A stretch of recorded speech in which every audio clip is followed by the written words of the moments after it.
Okay, today we have a special guest. His name is Chuck Brose. He is the ex-CEO of Quantum Immunologics. Have I said that right? Very good. Very Wonderful, good. Cool. wonderful. Chuck has 60 years of experience in the business world, and I have tapped it many times. And today we'll tap into it again. So welcome, Chuck, to the In the Think Tank. My pleasure. It's good to see you again, Martin. Oh man, it's so happy to have you on. Yeah. Like I said, I tell all my guests, we are worldwide. I was talking to a gentleman in Dubai yesterday. I talked to everybody everywhere. So it's happy to have you with your vast experience. So tell us a little bit about you, Chuck. Now that we know the basic background, I'll let you tell us a little bit about you. I won't go any further. You've got the floor. Okay.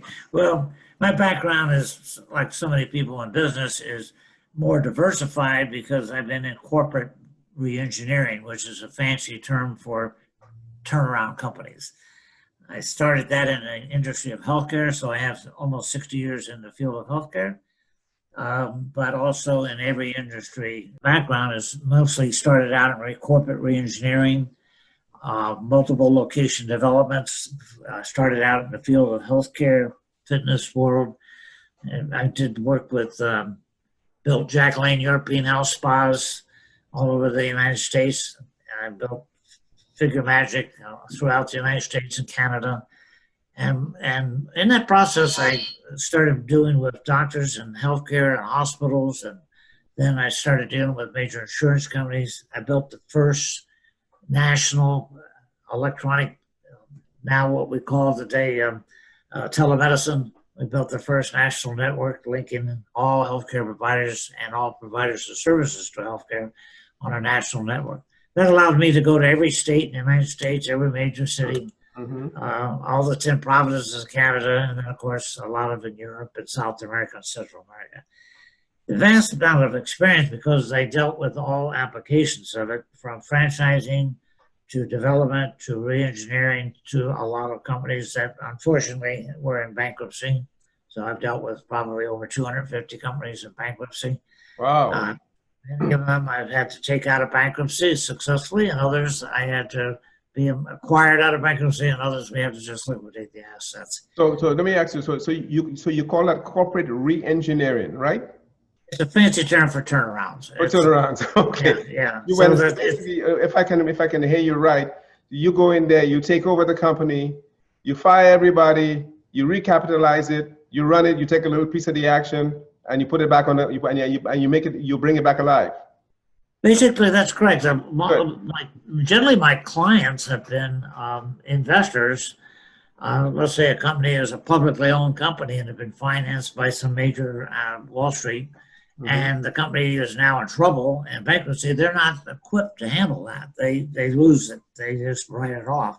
Instead of writing it off, now a lot of companies land up calling companies like ours, and we're not the only one in this field, but we are unique in the field because of our diverse background. We're a national partnership network. So we're made up of every application that takes in business. We have expertise and partners across the country. And when we take on a project, we solicit the partners' participation. We put together what we call a squad team, pack and hold team, using some military terms. Right. And it's generally about 12 people. And we take over a company. And you're right. Most cases, we have to eliminate everybody in the company and then hire back the good ones.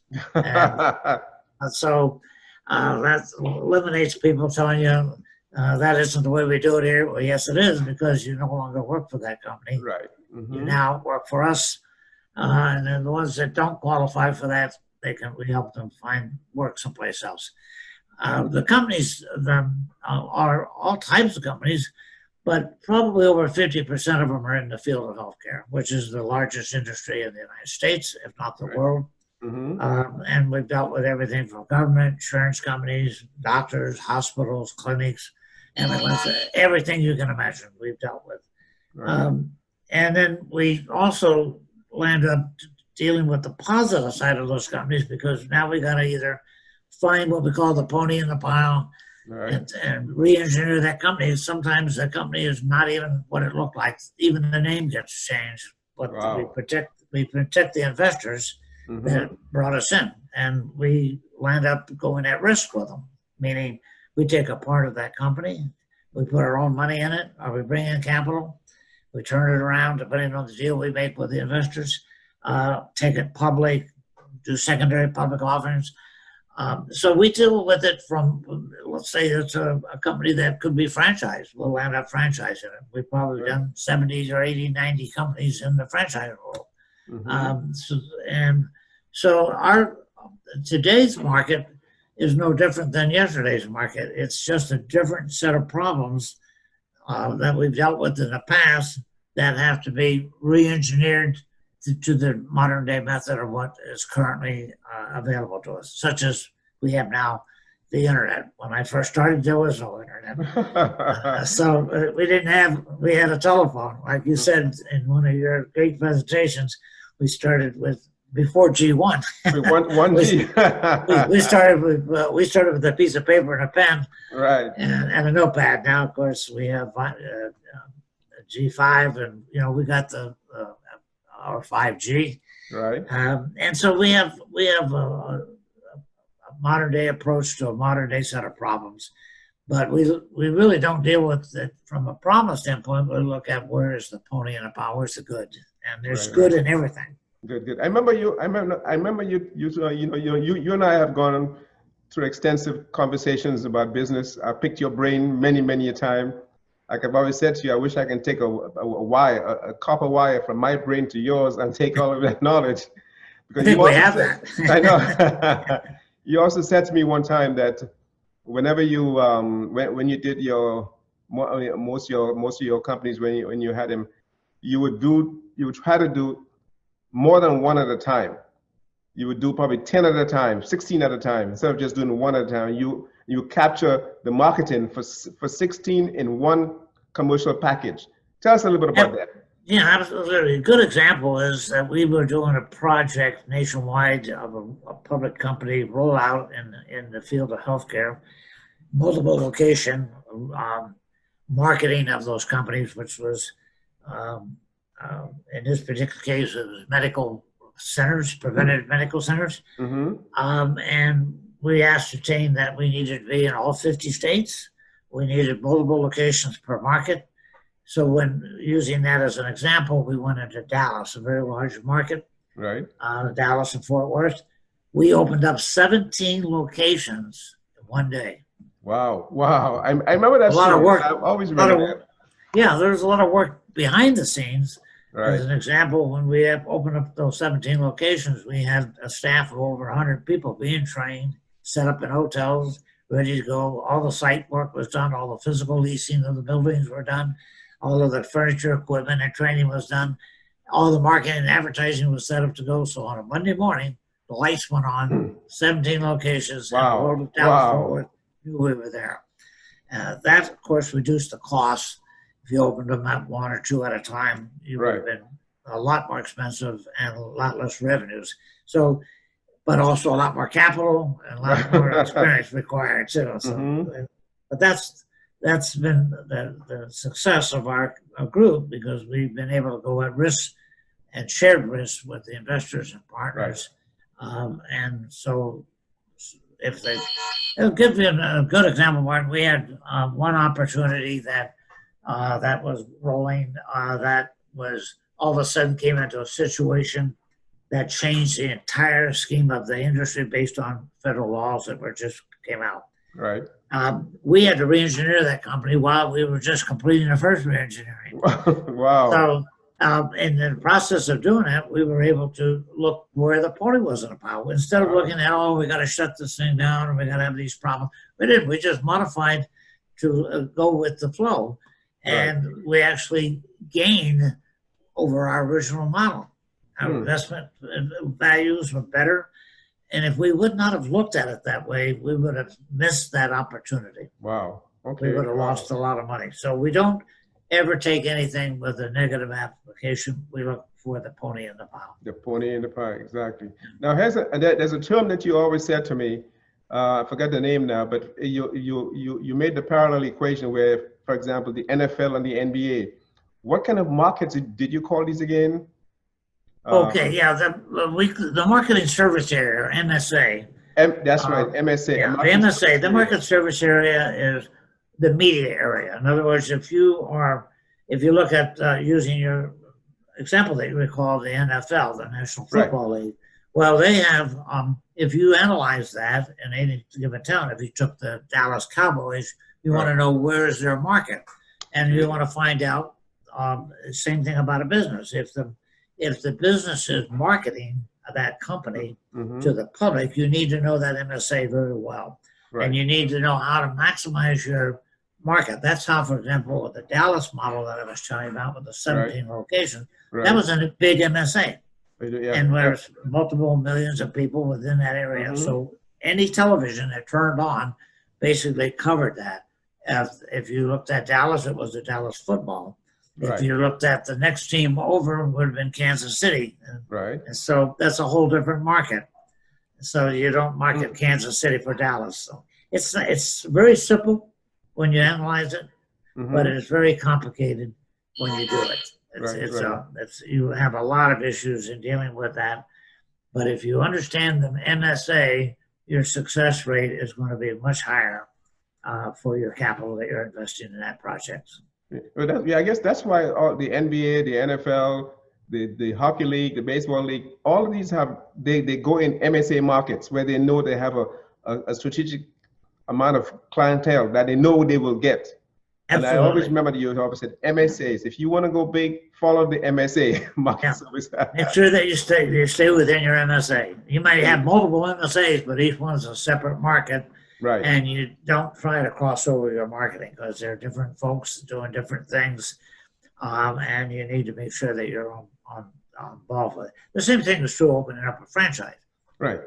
You don't your market. You need to know that market very well when you put up franchises. Right. As an example of that is if you had only one franchise in an MSA that was say 4 million people, Right. you got to advertise to 4 million people to get to one location.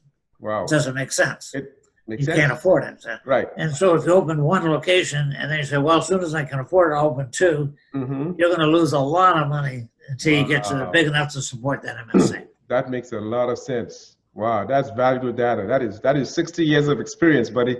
Well, it's 60 years of arrows in the back and a lot of money in the bank too. So that's Yep. Yes. that's Yes. what that's money in the bank is just a measurement of success. So That's it's right. just Mm-hmm. assets are part of that. So. Good. So how would you? Let me. I mean, I try to be flexible in my thinking as I hear you speak. How would you analyze? I've always thought, why would a company like Toys R Us fail? Why would you think a company like Toys R Us would fail? As big as they were, toys are a major market for children. Why would they? Why did they fail? Well, there's without being too particular about Right. Toys R Us, you can look at all of the companies that have failed that at one time were major companies. Right. And those you're referencing now the retail industry. And the retail industry, like Toys R Us and other companies, failed to see the trend changes, and they got locked into big box locations. They didn't modernize their facilities to go online when the online market was there.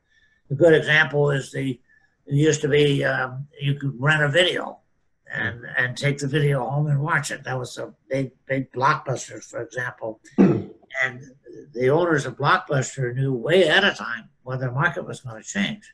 And they land up selling them and being very profitable.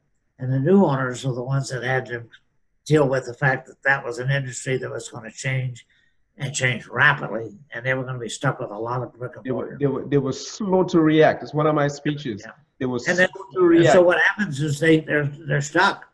Right now, for example, there's all the retail industries are going through dramatic changes. These big box stores are moving quickly to online. If they don't do that, they're going to be sit with a lot of brick and mortar. A lot of major shopping malls, a lot of companies that are built their business around owning big shopping malls or strip malls are all in the same sort of a situation. What are they going to do with all that brick and mortar? Right. And so they got to reinvent themselves. And a lot of our prospective clients that we've dealt with have been in that business as well. And that's a real tough one when you're dealing with long-term leases of a lot of brick and mortar. What do you do with it? Yeah, what exactly? Turn them into roller skating rinks. You turn them into daycare centers for the adults. There's all kinds of things that need to be done, but unfortunately, so many of them are missed that opportunity because they were concentrating too much on yesterday's way of doing business and not looking forward to what the changes of the market are going to dictate to them. New technology, like what you've been talking about a great deal, your expertise in it, is that people that are not advanced into that form of communication and know where the trends are going to go, Right. they could be left behind, and many of them will be. And many of them will be hopefully calling our company, and we can go help them find a pony in a pile. Right. But yeah, but case in point, excuse me, case in point, Kodak. Kodak had a track record, I mean, a tremendous track record for 100 years. You know, and they, for example, I mean, I've given speeches about that. You know, in 1981, they had sales of $10 million. In 1992, they had sales of $100 million. So why did they go bankrupt? They were slow to react to the trend of the digital world. Yeah, in fact, in that example with Kodak, they didn't react at all. Right. Yeah, it wasn't slow to react. They just didn't react. They just went out of business. And you can't say they weren't successful because they had a hell of a run. Practice, that's right. But they could still be running if they would have been able to make the change. And in fact, Martin, some of those companies that went out, some of the people that saw the changes but couldn't get the company to change, ended up going out and opening up a company that made those changes, and they were part of the new venture. So a lot of times, people that come out of those industries saw what was taking place, and they left. They left the board, they left the management, they went and their capital started a new venture in digital world, and now today they're successful, and their predecessor is now part of history. Wow. In fact, if you talk to a young person today, say a millennial even, they may not even know who Kodak is. I know. True. Or they may not even know who Xerox was. I know. So companies need to change, and that's really what you've been talking about, and what your expertise is in change management, change operations, change marketing. The business world needs to constantly be in the stage of change. Yeah, well, a case in point, I mean, like you know me very well. I started my speaking career about a year ago professionally, and through no fault of mine, in March, that just got wiped out. Not me and every speaker. So we have to figure out how to pivot. This is a world of pivot. I saw the change come in, try to do it, but it came so quickly. Yep. But even then, you still have to pivot. So I pivot to online, doing my own show, doing different things, marketing, and you have to. But companies as big as Kodak, Kmart, Toys R Us, I mean, it's just amazing how management never saw it and it reacted fast enough, and to their demise today. A good example of that is that I like to use from time to time when I'm speaking like you do. I often will say, it's like a barge going down a big river. It can't turn. That's what these big companies get. They can't make the turn. But they know they need to turn. They're going to run over something even, but they can't make the turn fast enough. By the time they make the turn, it's too late. Big companies that need to do is to develop a plan that is alive. In fact, I'll give you a real good example of that is people that raise money use a business plan to get it. Right. But the business plan isn't designed to raise money. The business plan is supposed to be designed to run your company. And part of that plan always needs to be flexibility to make change and quick. Don't become a big barge going down the river. Right. Be a big company with multiple capacities to go in different directions at the same time. So that you can be able to already be in the field. A good example of that is Walmart. Walmart has developed multiple strategies, and they have test markets going on all the time. Right. So they can put, even though they're a big box store, they were able to move. They opened up small operations. They've opened up different modalities. They opened up delivery services. They've tried everything to make sure that they stay on top of the world of trends. Right. Because as the trend goes, they can go, and they can move their assets into the new trend quicker than sometimes small companies can, because they have the muscle, Right. so they can use their muscle right, Mm-hmm. rather than having it in the storage someplace. Wow, wow, so true. And that's what we do. That's basically what every company should do. Mm-hmm. Every company, small startups to large companies, need to have active, real live business plans. Yes. These are live documents. They Mm-hmm. don't need to be sitting on somebody's shelf that they wrote 4 years ago to raise capital. Mm-hmm. They need to have a business plan that's live, just online, real time, Mm-hmm. making changes real time as the market trends changes. Not yesterday, not Mm-hmm. last month, not last week. That's all historical. It's true. What are you doing today? What are you doing today to make these changes? And how flexible can you be? Can you be? And how best can you use that strength that you have? Wow, wow. Okay, let me just share with you one of the point that you gave me some time ago. And like I said, as one of my mentors, or my main mentor, I listen to what you say, and I put it into action. You always said to me, business plans, the old business plans, because you looked at several business plans in your career. And if I came to you with a business plan of 60 pages, you'd look at the first 2 pages and then throw it away while I'm gone, or put it aside. So you said basically salient points. Business plans right now are about salient, like 10 or 12 points, which get right to the meat. Is that correct? That's correct. Yeah, the business plan, is very simplistic in your design. The business plan really, if you brought me a business plan, I go look at the first page, Mm-hmm. and it should be 10 salient points of that plan. I ought to be able to read that in 2 minutes, Right. and know everything that you're doing. Mm-hmm. So those 10 points are your whole story. Right. If I get past those 10 points, then I get to what I call the executive summary, which is the 2 pages. Right. And those embellish those 10 points Mm-hmm. by paragraphs. Instead of Right. sentences, there are now 10 paragraphs explaining the same in more depth. Mm-hmm. If I get past that executive summary, then the meat of that business plan is the technical applications of the plan. How do we make it work? What tools do we need? What resources? Intellectual resources, people, everything you need to make that plan successful. Because that's when I, say a potential investor in that company, Mm-hmm. looks to my people who are experts in each of those fields, whether it's marketing, accounting, legal, technical, government, whatever it is, whatever the industry, your expertise are now down into the meat of that. Right. And that's what I'm financing. But if I don't get you don't get my attention within that 2-minute reading, it goes in the trash can. It goes this right.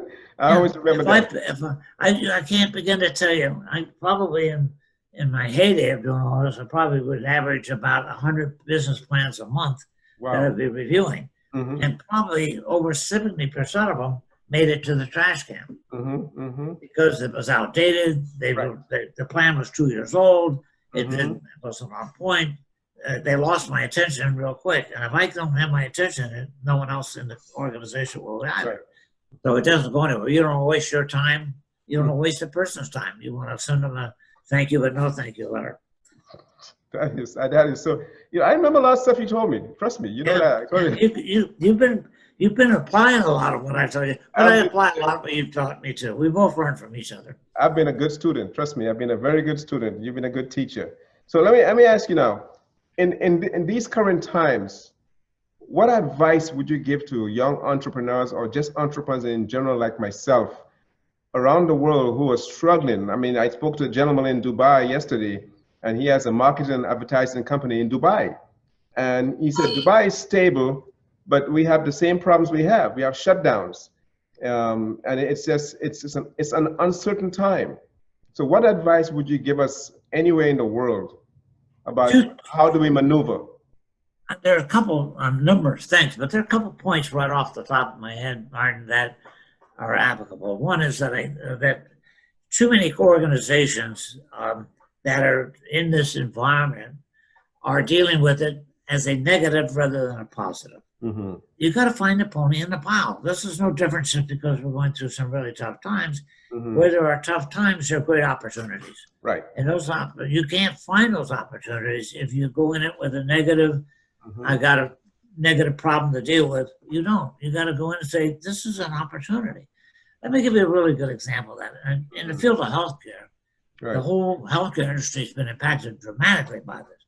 Mhm. So many of those organizations in healthcare don't see the opportunity. What they do, they seize upon the negative and they try to take advantage of the negative rather than turning it into positive. What I Right. mean by that, they Mhm. turn off all access to to people, new patients, new clients Right. by first thing they say on their phone, oh, we're dealing with the virus, we're extremely busy, we're backed up, we're behind and everything. And so you put somebody in a bad position to trying to deal with you, you're losing customers, you're losing clients because they're now trying to take advantage of the negative.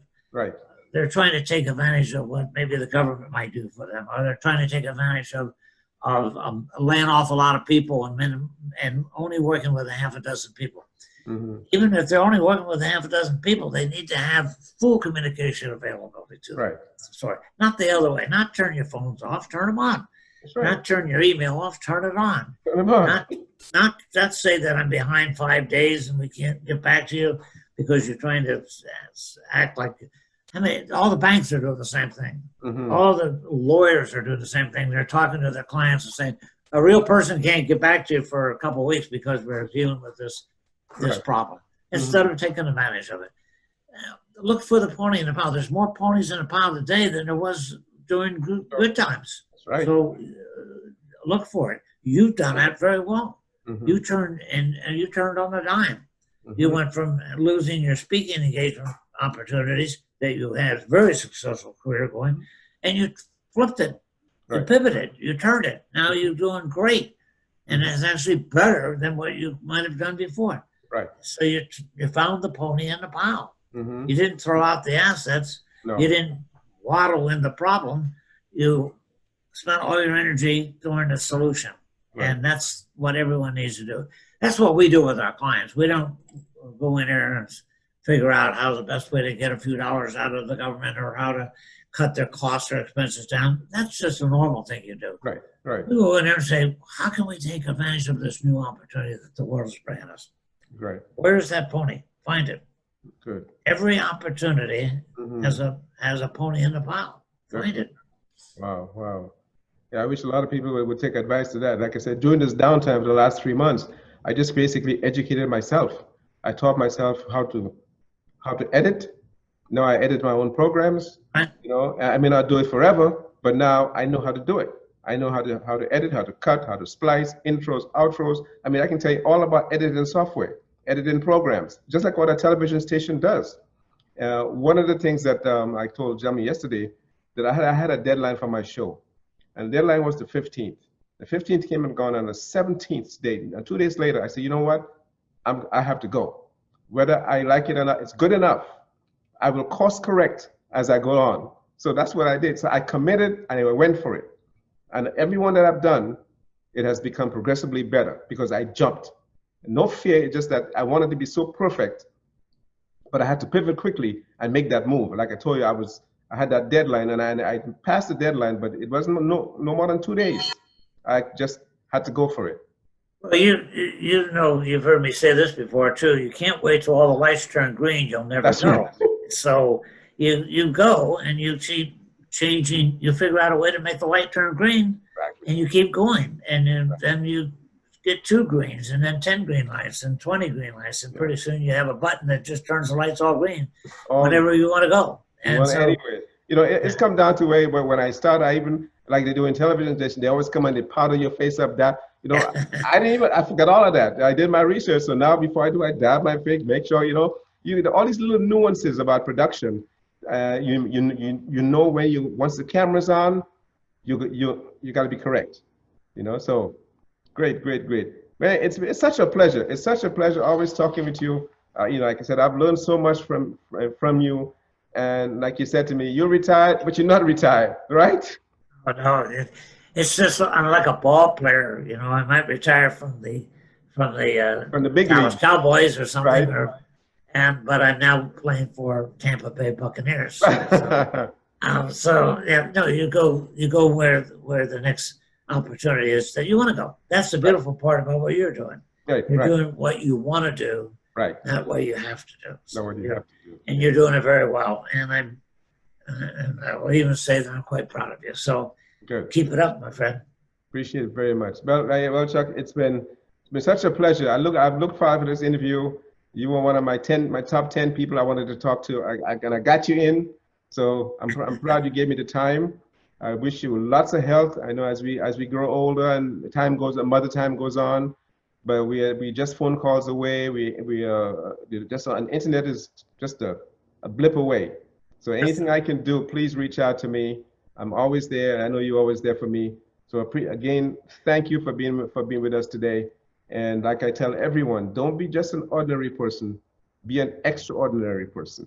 And love is the answer. Absolutely. And all you have to do is say, "Hey, go get Chuck." That's right. There you go. Hey, Google, call Martin. There you go.